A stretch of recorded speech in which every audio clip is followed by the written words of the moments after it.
Yes, on this 2020 Cadillac, we charged $300 and we finished it in 2 hours, so that's going to be $150 an hour. We also had a second vehicle here at the same location, and it was another wash and wax, and we charged $200 and we finished it in 1 hour. So in 3 hours, we finished 2 vehicles and made $500, and the customer still tipped $60 in cash. Now here's a photo of the paid invoice, so you know I'm not lying. So for the rest of the video, I'll break down how we do the wash and wax process. I already have a full extensive video on that. I'll link it down below on our wash and wax process, but I'll talk to you through the steps of what we're doing. Very, lightly, I'll take you through the steps, but also talk to you about like how we're able to charge that much, what's included in the wash and wax, and then like the customer's process, because like the customer actually called us and wasn't gonna go with us initially. We were too expensive, and a few days later he calls us back and we're like, hey, I'd like to book in with you guys. So I'll be talking a lot of all that throughout this video.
So what's included in the wash and wax? Well, it's nothing spectacular or crazy. It's not like we're going above and beyond what everyone else does in our area that we're charging $300. Obviously, it's cleaning the wheels and tires and fenders, washing the vehicle, chemically and mechanically decontaminating the paint. It's using a paint prep to wipe it down and then apply whatever wax or sealant, dress the tires, dress the plastics on the exterior, like the front grill, any honeycomb area, wipe the door jambs, clean the exterior glass, and I want to say that's about it. Like it's not much going on. Now keep in mind, with this Escalade, was it Escalade? With this Cadillac, it's huge, right? Like it's a big size vehicle. So with anything, like if you get a bigger truck, if you get a a 350 versus a 150, if you get a big full-size SUV versus a compact SUV, just by default, because it's a bigger vehicle, the tires are more, the oil is more, everything is more associated with that vehicle because it's just bigger. So a big portion of this price is just a big vehicle that we have to work with.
And people are gonna be like, you're still ripping customers off, man. Like, that is freaking absurd. That's still just like a $150 job.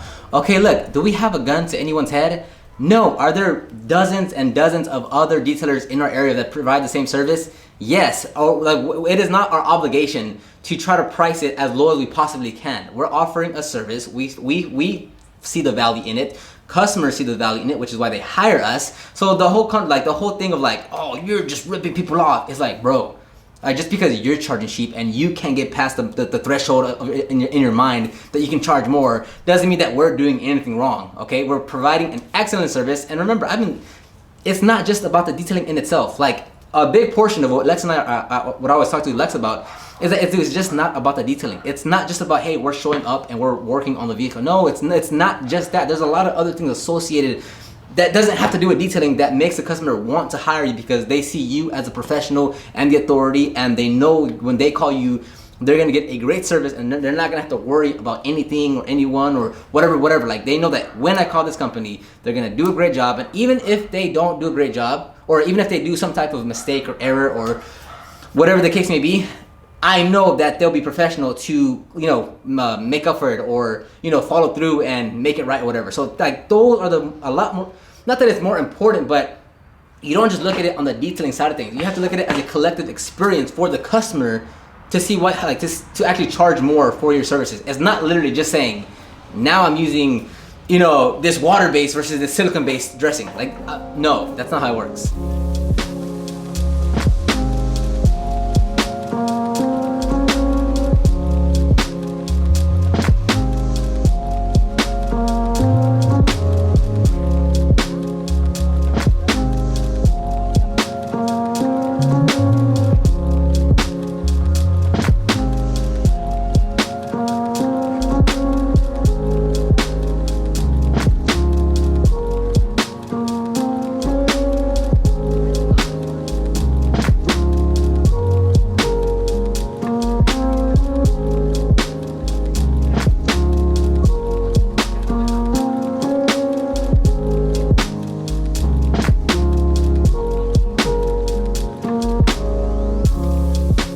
Now, how do we finish the vehicle in 2 hours? Well, for one, the Escalade, it generally wasn't in bad condition, so that's already good to start with.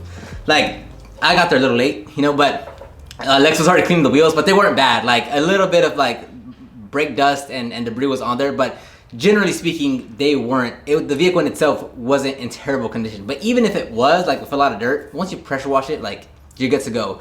Also, on the claying part and on the iron remover, there wasn't much contaminants on there. So yes, a big portion of this is that there wasn't much gunk to get through in order to finish the vehicle. So definitely that plays a big role. But another part of everything is that, look, we're very efficient. We know the exact steps we're gonna do. There is no wasted movement. Like, we are working together when everyone knows what the next person is gonna do, right? There's not a lot of times where either of us are just waiting. Like, there are a few times where I have to finish for him to rinse, and then we jump on over to the next thing. But everything is just moving together, like, very, very smoothly throughout the entire process. We have our own water tank, pressure washer, air compressor, generator, and all that. So we don't have to worry about, like, taking things down and hooking up to the customer. Like, we have everything in our unit. So as soon as we get there, we connect a few things, turn a few buttons on, and we're ready to go. Like, there's no, again, I got there a little late, but, like, when Lex gets there, he blows the driveway off, pulls out the generator a little bit, turns it on, connects a pressure washer or whatever, and we're good to go. Like, we immediately start. There is no, like, whatever. We keep a very clean work area. Like, once we're done with things, we put them away so we're not tripping over things. We know exactly what we're gonna use. We know the exact process. It's not like, we're not trying different things out every single time, or we're not trying these, a new product every single time, and we're not there, like, and probably the big part is, like, we're not there over romanticizing the work, right? Like, yes or no, that a lot of YouTubers on detailers on YouTube, like, the way they shoot their videos, they're like, oh yes, like, I am removing the polish, oh yes, like, this is so satisfying, oh, I love this. I mean, we're working, like, like, we remove all that pretty, fancy romantic side of detailing of, like, oh yes, like, oh, this is so, like, we don't do that. Like, we're working. We are technicians. We are on a, we are labor right now trying to get this job done. That doesn't, and the crazy part is that when I say things like that, a lot of you are like, oh, you guys are such hacks. I mean, if this is a real job, it shouldn't be that quick. And it's like, bro, like, you guys are at some, like, what is up with you guys? And, like, why is the detailing industry so into themselves of, like, the only way to do a good job is if you're going slow and, you make sure you take your time to do this and do that. No, you are a technician. Like, you are working. You are labor. You are a cost to the business. And you have to make sure you're working as efficient as you can. That doesn't mean, to any degree, for whatever reason, that you're cutting corners. It really does not mean that. Like, it baffles me that people associate efficiency, moving quick, and cutting corners being cheap. Like those things don't go hand in hand.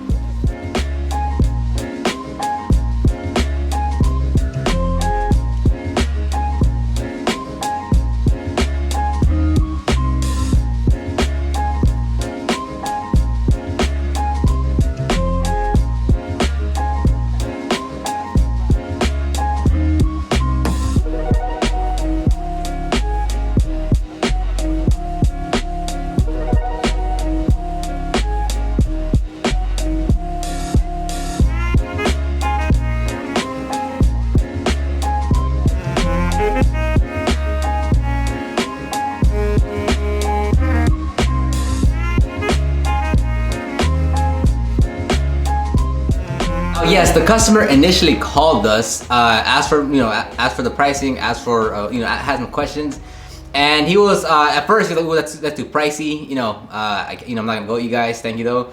And that was it. Like we weren't like, oh well, what's your budget? We'll try to do this, we'll try to do that. Like it was nothing. It was like, okay, thank you for the call, and that was the end of it. A few days later, he calls and he's like, hey, you know what? I'll go ahead and book with you guys.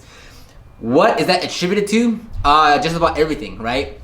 Like I don't like putting, like a singular thing that turns the decision for the customer or for the business at that, right? So like you could say, oh, so was it your reviews? Was it that you picked up the phone call on the first 30 rings? Is it that you had a website? Is it that you had your reviews page? Is it that you had a gallery page of all your results? Is it like what's the one thing? It's like it's everything. Like it's collectively doing everything that we can to make sure at whatever point that the customer sees our business and our information, they're like, wow, these people, they know what they're doing, right? Whatever that is, whether that is Instagram or the website or the reviews or wherever, or when they're talking to us, it's like, oh yeah, these people know what they're doing, right? They're much different than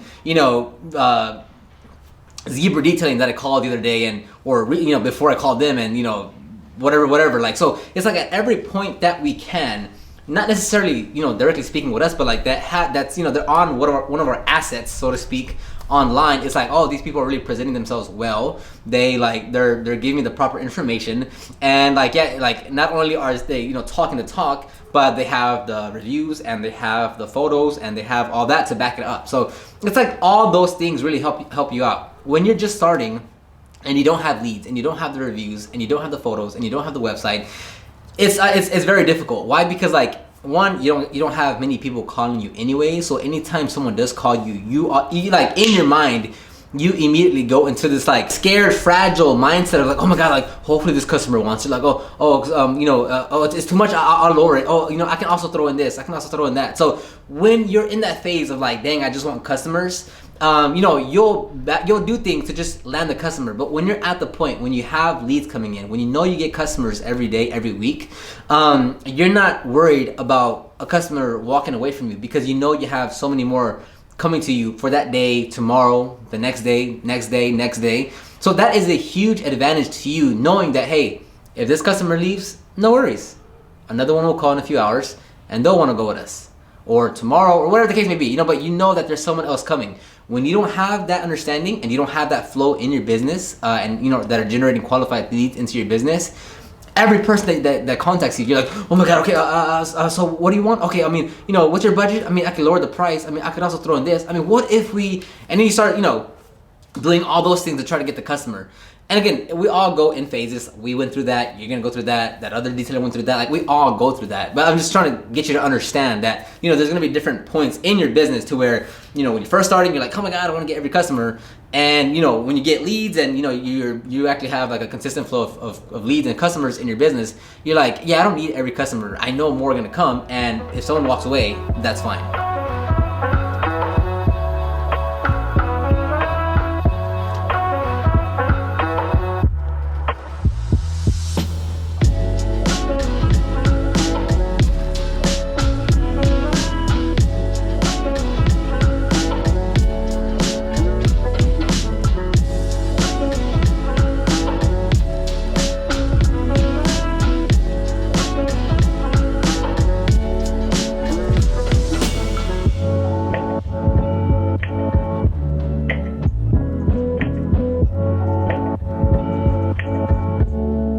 Obviously, having two people is a huge game changer versus you being by yourself. Like, if you get a helper, right? Like if like someone is physically helping with you on the vehicle, I mean, you can do so much more.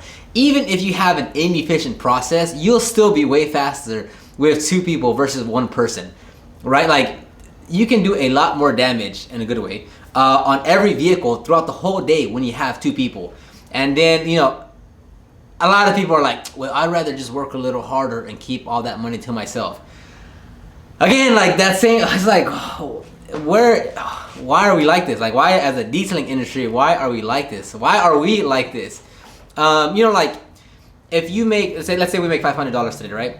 And someone would be like, well, you know, I could work an extra 2 hours and just keep that money myself. Yes, very true. Now, could you make $700 on your own for that day? You're like, yeah, if I work a little longer and work a bit harder, yeah, sure you can. What about $1,000 a day? You know, maybe if I push hard, okay, how about $1,200 a day?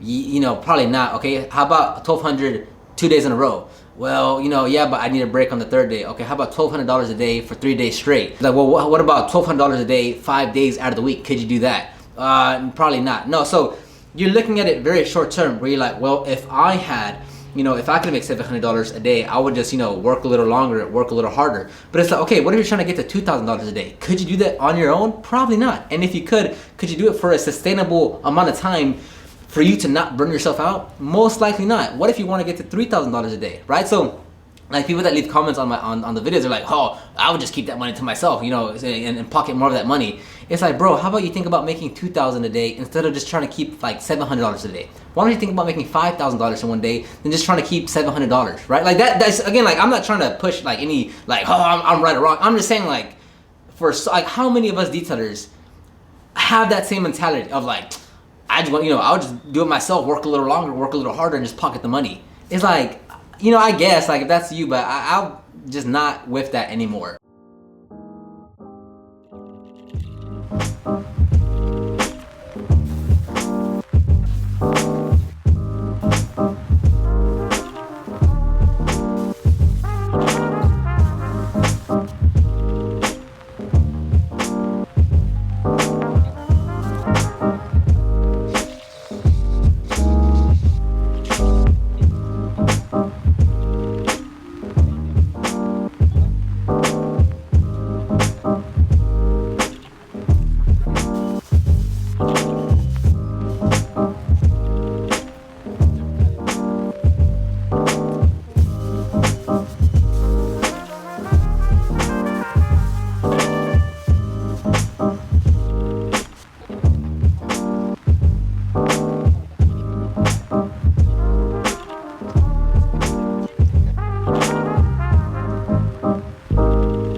But other than that, I'll end the video right here. Check the description box down below for all the links to the products and tools and the guide to help you start your detailing business. Other than that, I will see you on the next one.